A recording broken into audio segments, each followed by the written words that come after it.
Dear student, आज की इस वीडियो में बात करेंगे बीए सेकेंड सेमेस्टर के पॉलिटिकल साइंस यानी राजनीति शास्त्र के पूरे क्वेश्चन पेपर और मॉडल पेपर के बारे में।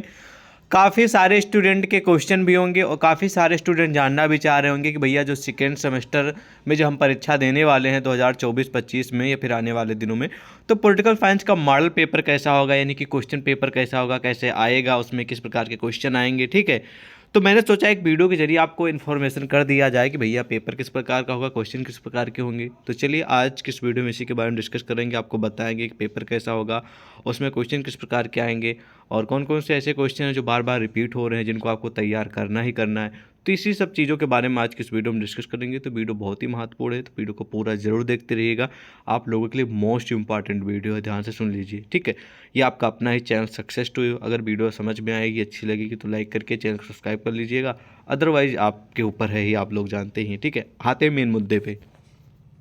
और ये जो मॉडल पेपर क्वेश्चन पेपर है ये 2022 और 23 के सेशन का है, ध्यान से सुन लीजिए। ये 22 और 23 के सेशन का पेपर है। ठीक है, ध्यान से देख लीजिए, बाद में मत भूलिएगा। ठीक है, ओके, पॉलिटिकल साइंस का पेपर है और सेकेंड सेमेस्टर यहाँ पर लिखा आप लोग देख ही पा रहे होंगे। ठीक है, सब्जेक्ट आपका पॉलिटिकल साइंस है और क्वेश्चन पेपर यानी प्रश्न पत्र का जो नाम है वो पॉलिटिकल थ्योरी एंड कॉन्सेप्ट। जितने भी क्वेश्चन होंगे वो पॉलिटिकल थ्योरी एंड कॉन्सेप्ट से जुड़े होंगे।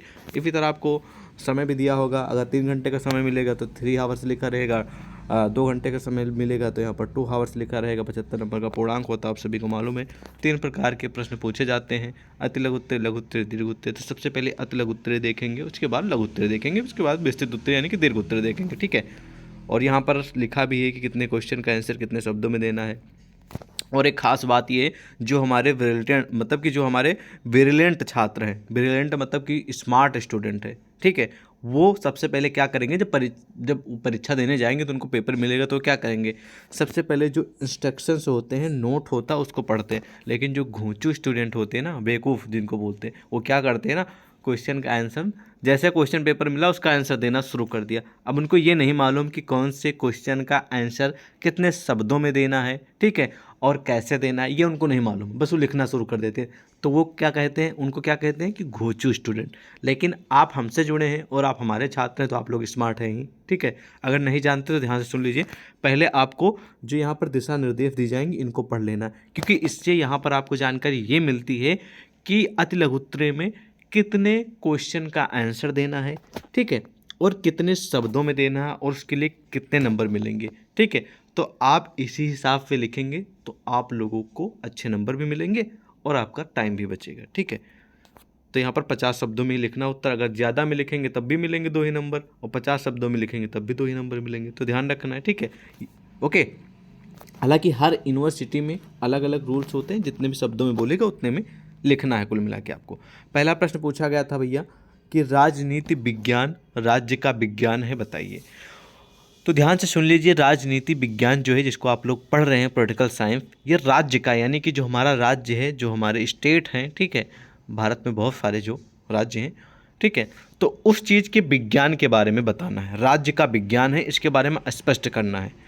यानी कि एग्जाम्पल के रूप में समझते हैं, ये कह रहा है कि जो राजनीति विज्ञान है, पॉलिटिकल साइंस है, वो किसी राज्य, उत्तर प्रदेश, मध्य प्रदेश, किसी इंडिविजुअली या फिर किसी चीज़, इंडिविजुअली का नाम यहाँ पर बाय मिस्टेक लिया, इंडिविजुअली मतलब यहाँ पर राज्य का नाम लिया गया, तो राज्य का विज्ञान होता, मतलब पॉलिटिकल साइंस में राज्य के बारे में जानकारी दी जाती है, तो उसके बारे में आपको स्पष्ट करके लिखना है। ठीक है, कि दी जाती है कि नहीं दी जाती है, दी जाती है तो किस प्रक्रिया के माध्यम से दी जाती है, या फिर किस प्रक्रिया के माध्यम से उसमें जानकारी दी जाती है पॉलिटिकल साइंस। ठीक है, पॉलिटिकल साइंस का राज्य विज्ञान के अंदर। ठीक है, तो इस प्रकार आपका इसका आंसर लिखना पड़ेगा। तो मोस्ट इम्पॉर्टेंट क्वेश्चन है, तैयार कर लीजिएगा, आने की उम्मीद है। नेक्स्ट क्वेश्चन की विधि संप्रभु का आदेश है, व्याख्या कीजिए। ठीक है, संप्रभु का आदेश है, हालांकि ये क्वेश्चन बहुत ही कम आता है तो आप इसे इग्नोर कर दीजिएगा। ठीक है, वो क्वेश्चन हम आपको बता दे रहे हैं जो बार बार रिपीट हो रहे हैं, उनको तैयार कर लीजिएगा। बाकी आज हम आपको मतलब कि इस वीडियो में हम आपको पेपर दिखा रहे हैं, भैया पेपर किस प्रकार का होता है और कौन कौन से क्वेश्चन जो बार बार रिपीट हो रहे हैं। बाकी हमारी जो डिटेल वाली क्राफ्ट है, ठीक है, फ्लेवर्स वाली, मोस्ट इंपॉर्टेंट टॉपिक्स वाली, वो चलती रहती है, आप लोग देख सकते हैं चैनल पर। ठीक है, जाके। और नेक्स्ट क्वेश्चन है कि राज्य के प्रमुख तत्व, यानी कि कोई भी राज्य होता है उसके कुछ प्रमुख तत्व होते हैं, कुछ एलिमेंट्स होते हैं, ठीक है, वो सभी राज्य में होते, चाहे उत्तर प्रदेश हो, चाहे मध्य प्रदेश हो, चाहे राजस्थान हो, चाहे हरियाणा हो, कोई भी प्रदेश हो, सब में होते। तो उसके राज्य के प्रमुख तत्व लिखना है, मोस्ट इंपॉर्टेंट क्वेश्चन है। और पॉलिटिकल साइंस में इसके बारे में डिस्कशन अच्छे से किया गया है, तो आपको प्रिपेयर कर लेना। मोस्ट इंपॉर्टेंट क्वेश्चन कई बार रिपीट हो चुका है। नेक्स्ट क्वेश्चन है, राज्य के कार्य का उदारवादी सिद्धांत बताइए। तो ध्यान से सुन लीजिए। देखिए, क्वेश्चन हो सकता है आपकी परीक्षा में आ जाए कि राज्य के कार्य बताइए, ठीक है, या फिर क्वेश्चन हो सकता है राज्य के कार्य के उदारवादी सिद्धांत बताइए, ठीक है। दो प्रकार के क्वेश्चन पूछे जा सकते हैं, सेम टू सेम ऐसे ही, या फिर राज्य के कार्य बताइए, ओके। और नेक्स्ट क्वेश्चन, लोकतंत्र। लोकतंत्र के बारे में आपको अच्छे से मालूम है, लोकतंत्र के बारे में तो क्वेश्चन आए या ना आए वैसे भी आपको जानना चाहिए, तो मोस्ट इंपॉर्टेंट यही है ही, ठीक है। और नेक्स्ट क्वेश्चन है कि संघीय सरकार के प्रमुख गुण का उल्लेख कीजिए, या फिर संघीय सरकार जो होती है उसके प्रमुख गुण बताइए, ठीक है। तो ये भी हमेशा नहीं रिपीट होता, लेकिन मोस्ट इंपॉर्टेंट क्वेश्चन है, कई परीक्षाओं में रिपीट हो चुका है, तो थोड़ा तैयार कर लीजिएगा, ठीक है। नेक्स्ट क्वेश्चन है कि फांसीवाद क्या है, बहुत कम आता है तो इसलिए आप इग्नोर भी कर सकते हैं। नेक्स्ट क्वेश्चन है कि लोकमत को परिभाषित कीजिए, कई बार परीक्षा में पूछा जा चुका, तो सिंपल सी बात है, इस बार भी आएगा। मोस्ट इंपॉर्टेंट क्वेश्चन है, टॉप कैटेगरी का क्वेश्चन, नोट कर लीजिए। और नेक्स्ट क्वेश्चन है कि राज्य की उत्पत्ति के सिद्धांत बताइए, ये भी मोस्ट इंपॉर्टेंट है, लगातार परीक्षा में रिपीट होता है, ये हमेशा रिपीट होने वाला क्वेश्चन, तो जरूर तैयार कर लीजिएगा। नेक्स्ट क्वेश्चन है कि लेवियाथन क्या है, ठीक है, तो ये बहुत कम आता है इसलिए आप इसे इग्नोर भी कर सकते हैं। अब आ जाएंगे हम खंडवा की ओर, जिसको आप लोग बोलते हैं लघु उत्तरीय क्वेश्चन। अब लघु उत्तरीय में क्वेश्चन में देख लेते हैं क्या क्या मामला है। तो इसमें भी पूरी दिशा निर्देश दी गई कि कितने क्वेश्चन का आंसर करना है, कितने शब्दों में करना है, और उसके लिए कितने नंबर मिलेंगे, ये पूरी जानकारी दी गई, इसको आपको जरूर पढ़ लेना है, ठीक है। उसके बाद लघु उत्तरीय का पहला प्रश्न पूछा गया है कि राज्य की उत्पत्ति के संबंध में सामाजिक संविदा सिद्धांत का आलोचनात्मक वर्णन कीजिए। तो राज्य की उत्पत्ति से संबंधित क्वेश्चन 100% में अगर 100% भी होता तो हमें वो भी बोल देते कि आएगा। तो कुल मिलाकर प्रश्न मोस्ट इंपॉर्टेंट आएगा, पक्का 100% श्योर है कि फंसेगा, ठीक है। उसके बाद नेक्स्ट क्वेश्चन है कि राजनीतिक दल के बारे में क्वेश्चन है। और नेक्स्ट क्वेश्चन ये कह रहा है कि राजनीतिक दल क्या है, यह दबाव समूह में किस प्रकार भिन्न है। तो ध्यान से सुनेंगे, ये राजनीतिक दल वही पार्टियां जो बहुत सारी पार्टी होती हैं, जैसे कि इस समय भाजपा है, कांग्रेस है, सपा है, बसपा है, यानी कि बहुत सारी जो पार्टियां हैं, ठीक है, उन्हीं से संबंधित क्वेश्चन कि राजनीतिक जो पार्टियां होती है, दल होता है, वो क्या है उसके बारे में बताइए। और प्लस दबाव समूह में किस प्रकार भिन्न है, मतलब किसी चीज़ पर फोर्स किया जाता है, प्रेशर लगाया जाता है, तो इसके बारे में आपको बताना है। कोई पार्टी मान ली किसी प्रेशर बना रही कैसे भी, तो उससे संबंधित क्वेश्चन है। ये आए या ना आए इतना वाला इसकी कोई गारंटी नहीं, लेकिन ये जो पॉइंट है राजनीतिक दल क्या है, राजनीतिक दल के बारे में बताइए, ये मोस्ट इंपॉर्टेंट है, ये फंसेगा पक्का। नेक्स्ट क्वेश्चन है कि कानून को परिभाषित करते हुए उनके विभिन्न प्रकार पर प्रकाश डालिए। ये क्वेश्चन मतलब कि 90% इंपॉर्टेंट है, तो थोड़ा आपको ध्यान जरूर दे देना है। हमेशा नहीं फंसता है, लेकिन कई परीक्षाओं में फंस भी चुका है, थोड़ा आपको जरूर ध्यान देना है, ठीक है, कानून के बारे में, ओके। इंपॉर्टेंट है, मोस्ट तो नहीं कहेंगे लेकिन इंपॉर्टेंट क्वेश्चन है, ओके। उसके बाद इस मॉडल पेपर में नेक्स्ट क्वेश्चन ये है कि संप्रभुता पर जॉन ऑस्टिन के विचारों का मूल्यांकन कीजिए।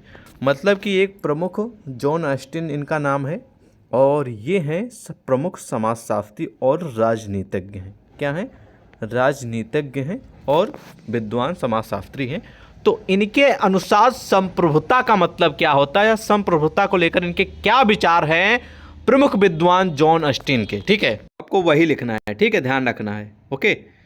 चलिए, उसके बाद अध्यात्मात्मक शासन की प्रमुख विशेषताएं, ये क्वेश्चन आता है लेकिन बहुत कम आता है, आपकी इच्छा तैयार कर सकते हैं, अदरवाइज इग्नोर भी कर सकते हैं।